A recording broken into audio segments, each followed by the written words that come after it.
Welcome to the video tutorial, What is an ATS? About Applicant Tracking Systems.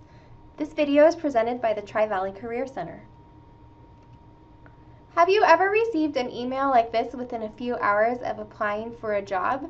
How did that happen so fast?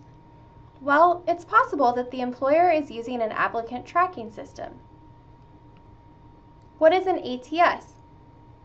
It's basically a computer system that reviews all of your application materials before a person reviews them. 75% of employers use these applicant tracking systems because they receive a large volume of resumes and cover letters for just a few positions. Therefore, to save time, they have the computer review all of the applications before a person does. Keep in mind that networking is the best way for you to get a position because you can bypass the applicant tracking system.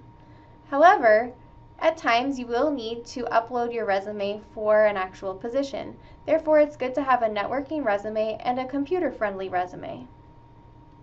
This is what an applicant tracking system looks like. As you can see, there are various candidates with stars indicating how well qualified this person is, and also letting us know if the employer has contacted them, if they have been hired, and other information.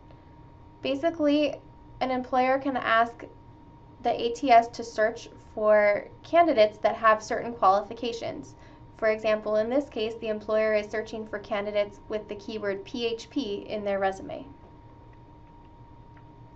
There are many different ATS providers, and these are the top providers of 2018.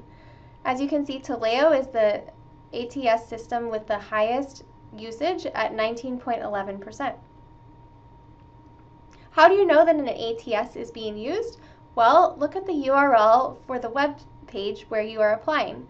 As you can see, right next to Starbucks, you see the word Taleo, so you know that Starbucks is using an ATS. Now that you know what an ATS is, you can view our next video tutorial on how to format your resume so that a computer is more likely to identify you as a qualified candidate.